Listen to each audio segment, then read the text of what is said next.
मंजीत, यहाँ पर बड़ी खबर हमें दे रहे हैं, करीब 200 के आसपास ये आंकड़ा लापता लोगों का बढ़ गया और यकीनन ये एक चिंता का विषय है। मेरे साथ आप पीड़ित परिवार को देख ही रहे हैं कि जिनके भाई वो अंदर फंसे हुए हैं और उनसे संपर्क नहीं हो पाया। अच्छा, मुझे बताइए कि प्रशासन बार बार ये कह रहा है कि जिस तरह से, जिस इंटेंसिटी पर यह घटना हुई कि 30 सेकंड में एक इतना बड़ा पावर प्रोजेक्ट बह गया, उसके बाद जिस तरह से काम हुआ वो अपने आप में वो तेजी लिए हुए था रेस्क्यू ऑपरेशन, जो उस समय सबसे बेहतर था। कुछ भी नहीं था। प्रशासन तो 3:30 बजे के बाद हरकत में आई, जब जनता ने हल्ला किया यहाँ पे। वो तो आ रही है अपने, हमें कह रही कि आप नेता ना बनो, यहाँ पे हम काम कर रहे। क्या काम कर रहे? कल से तो कुछ भी नहीं हुआ। जैसे भी मशीन अभी 10 मीटर आगे निकली है। देखिए, ये पीड़ित परिवार की तकलीफ है क्योंकि उनके लोग जो अंदर फंसे हुए हैं वो किस हालत में है। यहाँ पर इस वक्त जबरदस्त सर्दी है, जो दूर दूर पहाड़ों की चोटियां हैं वो बर्फ से ढकी हुई हैं। इसमें आप अंदाजा लगाइए कि जो लोग अंदर फंसे हैं वो किस हालत में होंगे, भूखे प्यासे, क्या उनकी स्थिति होगी। इस पर अभी कुछ नहीं कहा जा सकता जब तक कि कोई भीतर दाखिल होकर अंदर की परिस्थितियों को देख ना पाए। लेकिन हम आपको सुरंग के भीतर की तस्वीरें दिखा रहे हैं। इन तस्वीरों को आप देखेंगे अगर, क्योंकि कल भी जब रेस्क्यू ऑपरेशन चल रहा था, जितनी मुश्किलों से एक व्यक्ति को बाहर निकाला गया और उसके बाद जिस तरह से उस व्यक्ति ने अपनी खुशी जाहिर की, ये अपने आप में इंसान के उस जीवट को दिखाता है कि विषम से विषम परिस्थितियों में भी जिंदगी की आस, जिंदगी की डोर कैसे बंधी रहती है। और उसके बाद जब वो व्यक्ति बाहर निकला, उसने इंसान के उसी जीवट को जाहिर किया। लेकिन यहाँ पर एक गौर करने वाली बात ये भी है, जो स्थानीय लोग भी लगातार कह रहे हैं कि प्रकृति और विकास, इन दोनों के बीच में एक सामंजस्य होना चाहिए और वो सामंजस्य कम से कम जो प्रकृति से खिलवाड़ की कीमत पर कभी नहीं उसको चुकाया जाना चाहिए। आशुतोष भी इस वक्त हमारे साथ मौजूद हैं। आशुतोष, ऋषिगंगा के करीब ही आप इस वक्त मौजूद हैं और देखिए, जिस बात का मैं जिक्र कर रही थी, प्रकृति और विकास का सामंजस्य, 2013 में जब केदारनाथ की आपदा आई थी, उसके बाद सुप्रीम कोर्ट के आदेश के बाद यहाँ के 80 जो बिजली प्रोजेक्ट्स हैं उनको रिव्यू किया जाना था और ये कहा गया था उस रिपोर्ट में कि जब तक ये प्रोजेक्ट ठीक से रिव्यू ना हो जाए तब तक किसी तरह का कंस्ट्रक्शन नहीं होना चाहिए। लेकिन वैसा नहीं हुआ और स्थानीय लोग लगातार ये बात कहते हैं कि कुदरत के साथ जो ये खिलवाड़ होता है उसका खामियाजा उन्हें अपनों की जिंदगी देकर चुकाना पड़ता है। आशुतोष,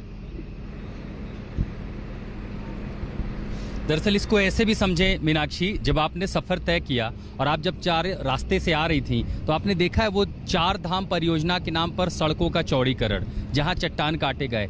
कई जो वैज्ञानिक थे, कई जो समाज सेवक थे और जो एक्टिविस्ट थे, वो कहते रहे कि इकोलॉजिकल सिस्टम नष्ट होगा, इससे इसका प्रभाव पड़ेगा।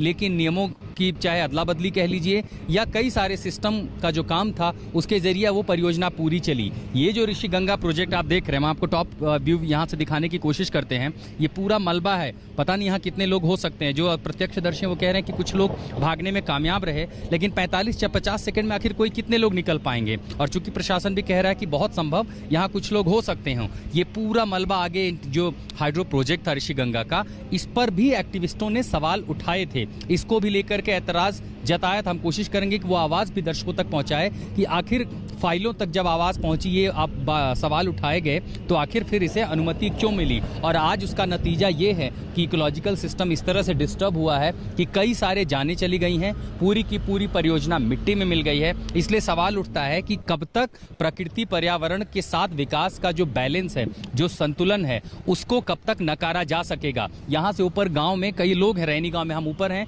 यहाँ ऊपर भी कई सारे लोग हैं। वो लगातार हमसे बात करना चाहते, कोशिश हम कर रहे हैं कि हम वहां तक पहुंच सके, उन लोगों से बात कर सके, क्योंकि लगातार उनकी भी चिंताएं थी। ये आरोप थे कि ज्यादा मजदूरों को काम पे रखा गया, छुट्टी के दिन भी बुलाया गया था, कई सारे जो जिन चीजों का ख्याल रखा जाना चाहिए था उन नियमों की अनदेखी हुई थी। देखिए, आप जिस रैनी गांव में पहुंच रहे हैं आशुतोष जी, और आशुतोष देखिए, जिस रैनी गांव में आप पहुंच रहे हैं वो रैनी गांव गौरा देवी का गांव है। उन्हीं गौरा देवी का गांव जो चिपको आंदोलन की बुलंद आवाज थी, जिन्होंने ये कहा कि प्रकृति को, पेड़ों को बचाना होगा, चाहे हमारी जिंदगी आप ले लो। और यही बात स्थानीय लोग भी कह रहे हैं। यहाँ पीछे जो नदी जो आप पानी यहाँ पर आता देख रहे हैं, ये पानी अब उतर रहा है।